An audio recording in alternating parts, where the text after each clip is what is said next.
Hey, it's Mark here. I'm getting ready to build a barn quilt. I'm going to make it 4 foot by 4 foot. I'm going to use a star shade quilt pattern. And I thought this might be something that other people would find interesting just to learn about, or if it's something you already do. I hope you enjoy this series of videos. So let's get started on this fun project.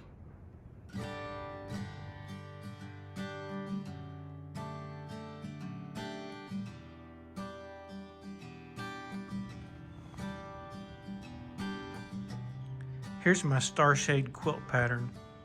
And what I did is, it was in a book, but I decided to draw it on a sheet of paper in a slightly different size.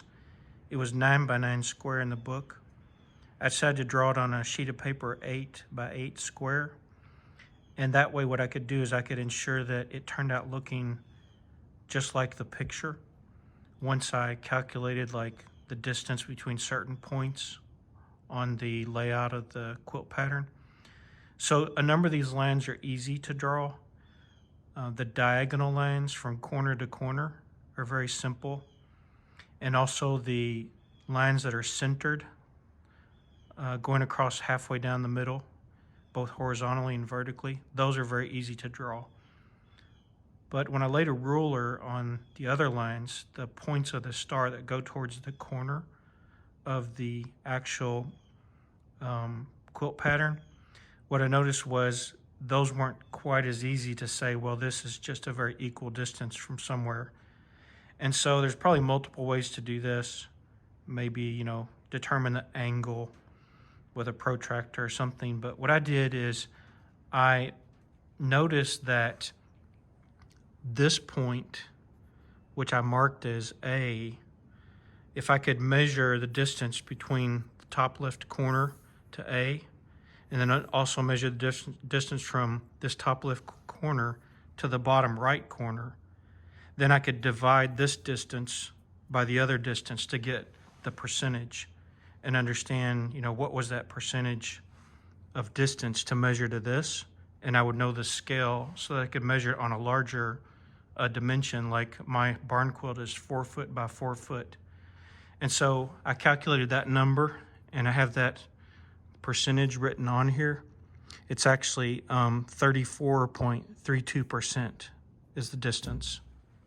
And then the other measurement that's not real easy to just determine is, you notice the point that goes to the corner of the star, this part of it, this point and this point. So what I did find out is when I measured from this bottom point on the page of the quilt pattern to where this line intersects from H to G, and I actually checked that against from H to F, and it turns out that one does turn out to be exactly 50%. So this is just halfway across here is what this measurement is. And so I did make a note here, on the page that one is a 50% distance. So when I transfer this to the 4x4 sheet of plywood, those are the only 2 points. This point here, which is all the way, all 4 sides has that. And then also this point is another intersection that I had to figure out how to transfer to the 4x4 sheet of plywood. So I don't know if it makes sense. Other people, smarter people, might have an easier way to determine how to draw this on a larger piece of material when the quilt pattern is very small. But that's my novice attempt at trying to do it. So we'll see how it turns out.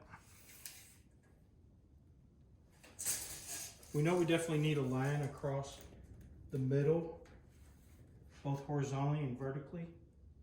So I'm going to mark the center.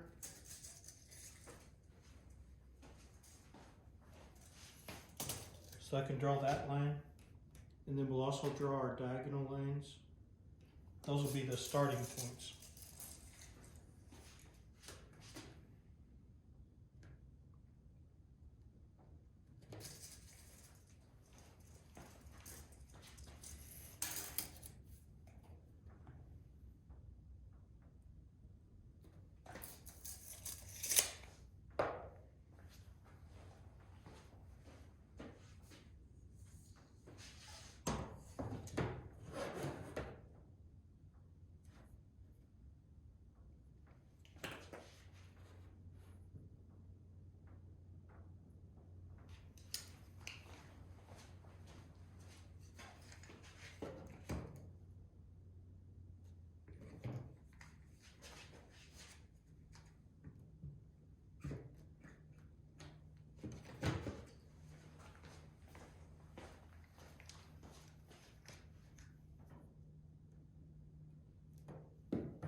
had a boss one time that told me measure twice, cut once, and this is a similar thing because we're going to draw a line, so we'll measure twice and draw once.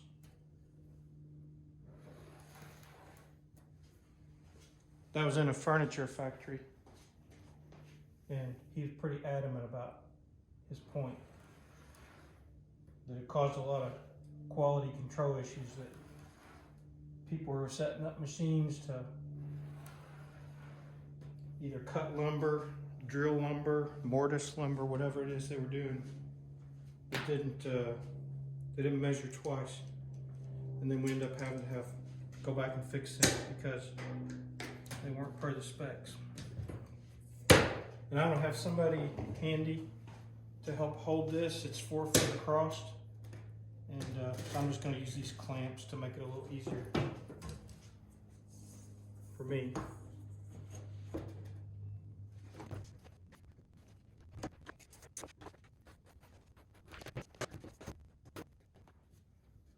Now that we have our lines intersecting dead on center on the board, this is also going to let us draw our diagonal lines a lot easier because I don't have to go all the way across the board. I can do one side from the center point to the very corner of the board and get my diagonal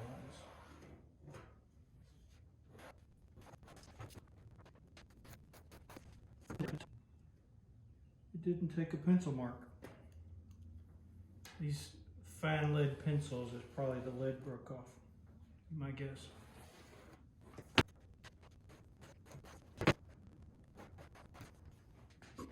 So now that we have our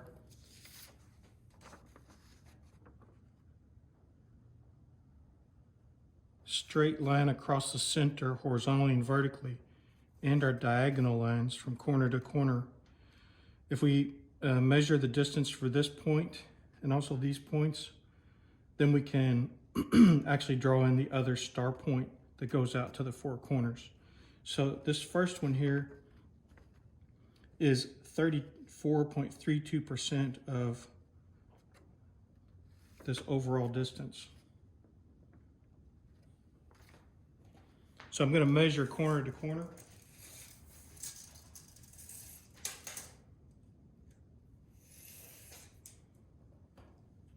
And the distance is 67 7/8.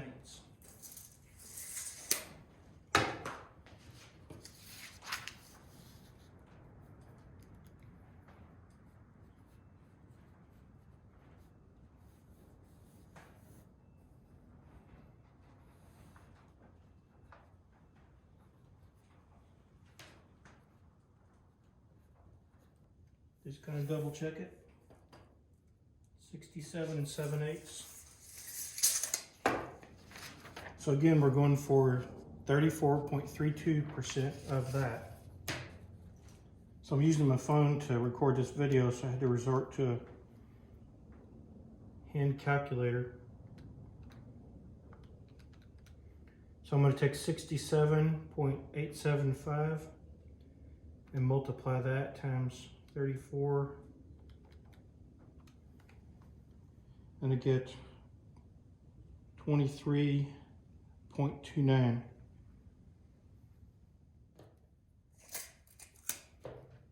So this basically comes out to 23 5/16.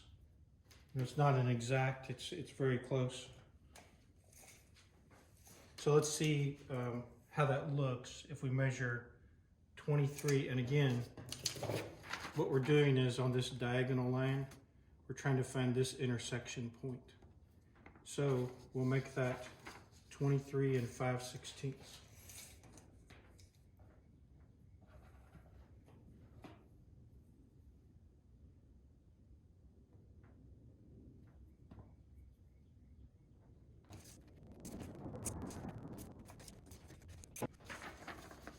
So with this point marked on all 4 sides, this will let us draw the center star.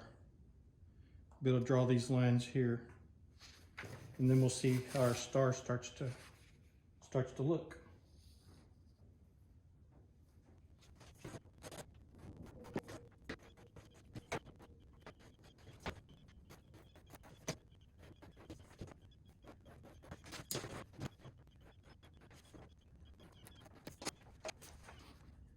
So now we have the center star drawn, and we need to draw the other star that's kind of like behind it with the points sticking out. And as I mentioned earlier, this point where this line intersects to draw this part of the star, it's actually it's like 50% between these 2 points, or halfway. So I'll just measure this distance and take half of that and mark this point all the way around so I can draw the other star.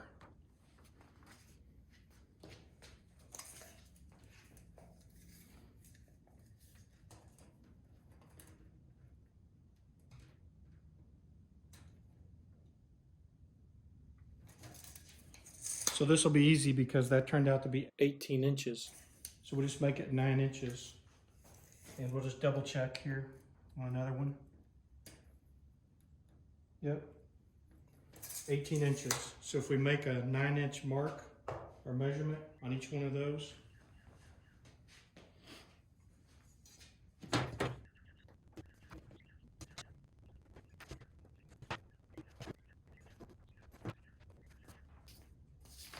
now all we have to do is draw a line from the corner to each of these intersecting points. It'll complete the lines of our other star.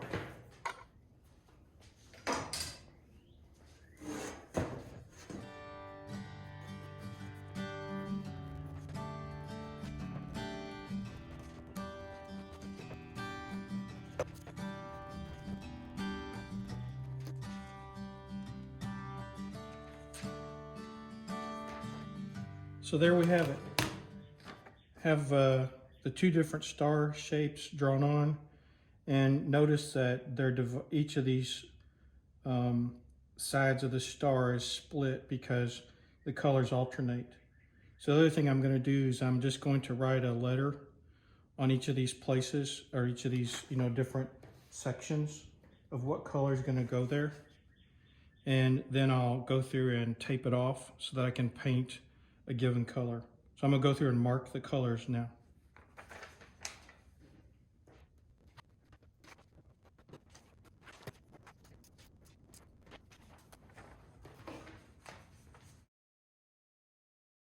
So that's it.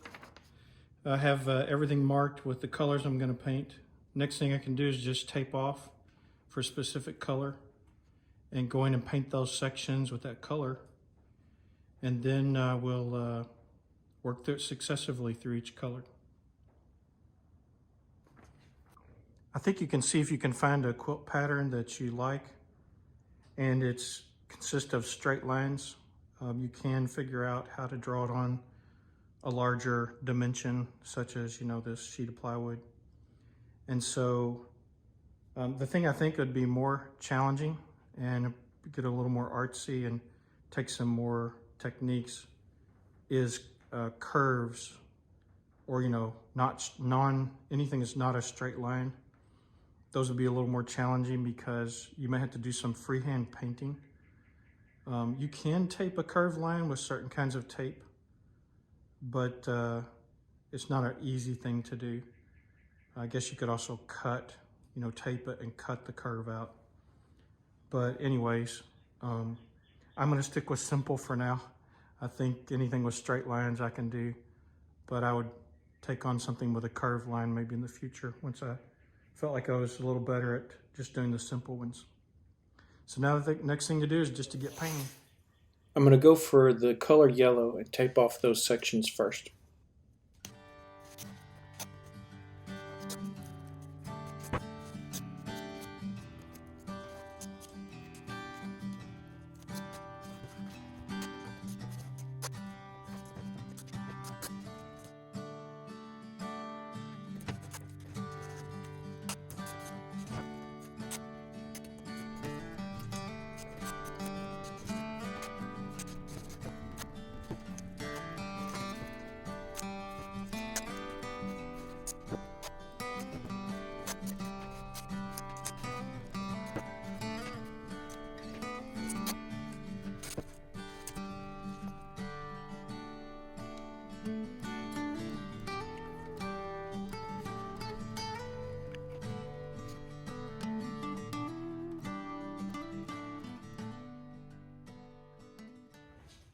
stopped here.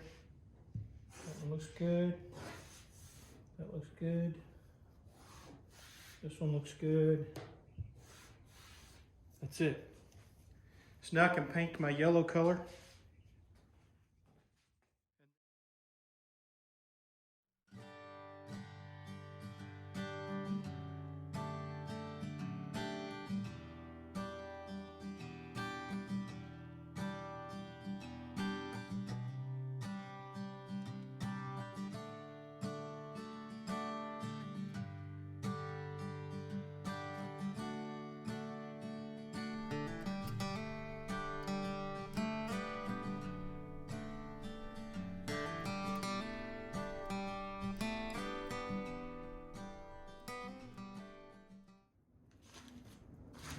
So I've applied 3 coats of yellow paint to all the sections that get yellow, and I'm going to lift the frog tape off.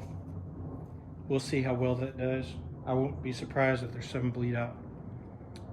Most tape like this, I've had mixed results. You know, sometimes it does real good, and other times you'll have a little bit of bleed out here and there, which you have to touch up.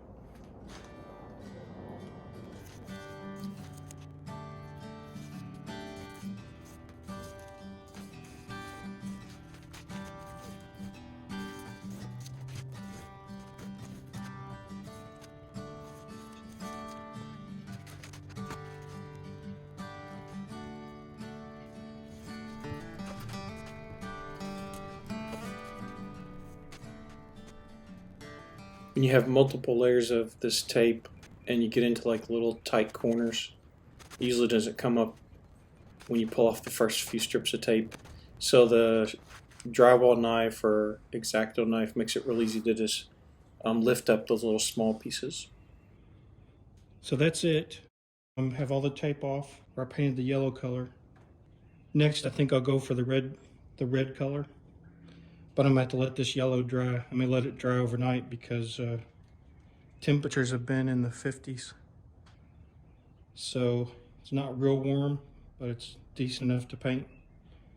But at the night it gets a little cooler, so I may give it an overnight to dry up because I'll be taping on some of the yellow. I hope you're enjoying following along with my barn quilt project. In the next video, I'll continue with the remaining paint colors. If you have a current barn quilt project going on, or you're thinking of doing one, please share in the comments what you're working on. I'd be interested to hear what other kind of projects people have going. If you enjoyed the video, please give us a thumbs up and share with someone else.